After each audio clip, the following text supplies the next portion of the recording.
Pour vous expliquer comment créer un QR code en fait. On va simplement prendre ici en l'occurrence Chrome, on va taper générateur QR code et on va aller sur un site qui est entièrement gratuit, pas d'inscription, il s'appelle Unitag.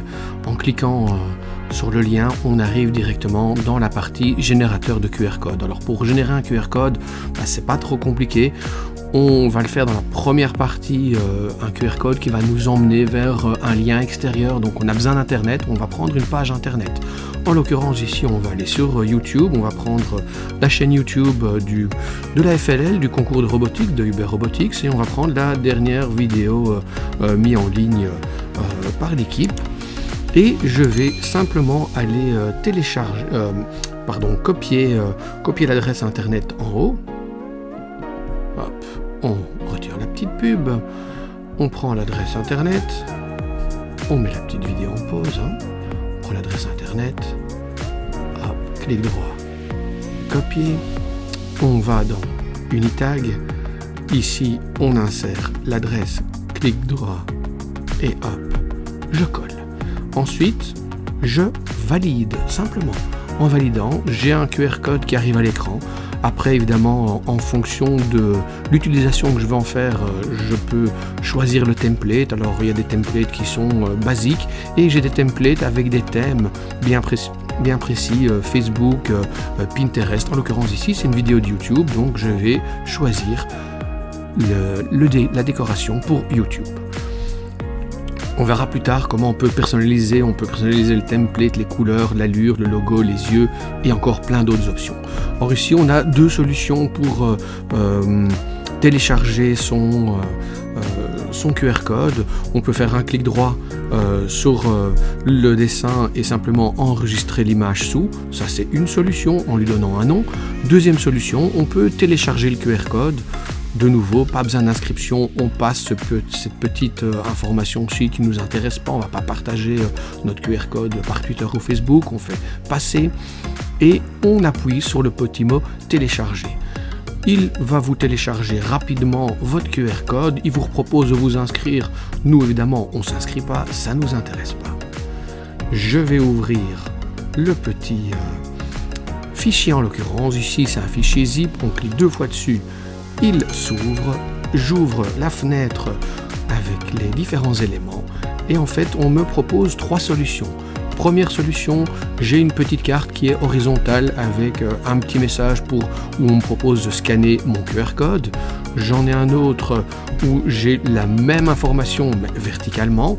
Moi la solution que j'utilise la plus fréquemment avec mes élèves pour les feuilles, c'est leur proposer simplement le petit code tout simple. D'accord ? Donc là, évidemment, j'ai pas toute la publicité, il suffit de faire un copier-coller, l'insérer dans une feuille de cours, et puis les élèves n'ont plus qu'à aller scanner le QR code pour pouvoir avoir accès à une ressource sur Internet.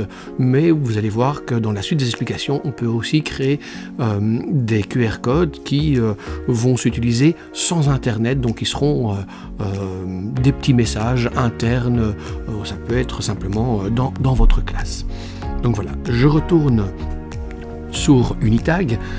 Plus loin, si on veut personnaliser, dans les templates, là on en a déjà parlé, on a la possibilité de changer les couleurs. Alors il faut faire quand même attention à certaines choses avec les couleurs parce que dès qu'on va sur certaines couleurs et qu'on l'accepte, il y a des couleurs que votre machine il va vous expliquer simplement que la couleur que vous allez peut-être choisir, voilà, il y a une petite attention pour vous prévenir que cette couleur-là, le rendu ne va pas être bon du tout. Et quand la personne va scanner avec un smartphone ou une tablette, il risque de ne pas accéder à la ressource que vous voulez lui partager. Donc vraiment faire attention aux couleurs que vous choisissez. Alors il y a aussi les allures, on peut changer l'allure du module. Mais on peut aussi changer les petits yeux. Alors les petits yeux, c'est ce qui se trouve dans les trois coins de votre carré. On peut insérer un logo, donc si vous avez un logo propre à vous, vous pouvez l'insérer dedans sans problème. On peut redimensionner les petits yeux, la couleur externe et la couleur interne de l'œil. Et puis là, il y a encore des options où je peux mettre des ombres. etc. dans mon QR code. Je passe à la partie suivante, donc ici j'étais sur le web et les réseaux sociaux, j'ai la possibilité de créer des QR codes d'un autre type. Alors qu'est-ce qu'on nous propose? On nous propose simplement par exemple une carte de visite. Donc je peux créer une carte de visite où je vais simplement encoder prénom, nom, email personnel et puis d'autres petites informations. Il y a comme ça 4 petites lignes à remplir, on n'est pas obligé de tout remplir, on peut valider. Et en fait, ça peut vous servir plus tard éventuellement de petite carte de visite.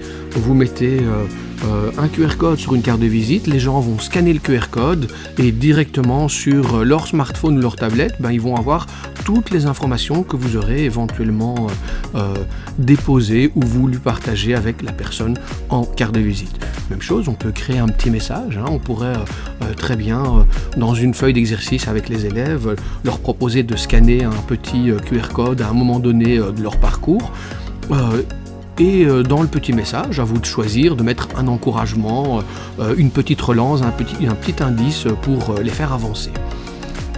On a la possibilité de mettre un numéro de téléphone, comme ça on partage un numéro de téléphone. On peut envoyer un email directement à partir d'un QR code. Donc la personne qui va scanner votre QR code aura besoin d'internet cette fois-ci, mais va directement recevoir un email suite au scan de ce QR code. Évidemment, il sera personnalisé parce qu'on doit absolument mettre l'adresse du destinataire, un objet et un petit mot dans le corps de votre message. On peut aussi envoyer un petit SMS, de nouveau, même principe, on met un numéro de téléphone, on met un message, c'est personnalisé, on ne vise qu'une personne. On peut mettre un point de géolocalisation, des coordonnées GPS, latitude, longitude, ça peut très bien se créer à l'occasion de petits jeux d'aventure où on a besoin d'aller trouver un point bien précis. On pourrait inviter quelqu'un pour un moment bien précis dans le calendrier. On veut créer un événement, on peut le faire à partir d'un QR code. Et ça se fait souvent dans les hôtels, dans des endroits, des open space, où on a la possibilité de scanner un QR code pour accéder au Wi-Fi. Alors c'est des Wi-Fi gratuits, il y a toujours le petit problème des Wi-Fi gratuits, on en reparlera peut-être un peu plus tard pour voir exactement ce qu'il faut faire et surtout ne pas faire quand on accède à des réseaux qui sont des réseaux Wi-Fi gratuits. Donc voilà, Unitag, un site comme il en existe plein d'autres pour créer des QR codes. Évidemment, quand vous aurez créé votre QR code, vous aurez besoin d'un téléphone ou d'une tablette pour scanner ce QR code. Alors certains téléphones, certaines tablettes, via l'appareil photo, scannent le QR code sans problème, et il existe plein de petits lecteurs de QR code qui vous permettent de lire facilement le code que vous avez créé. Donc voilà, c'était à peu près tout pour aujourd'hui.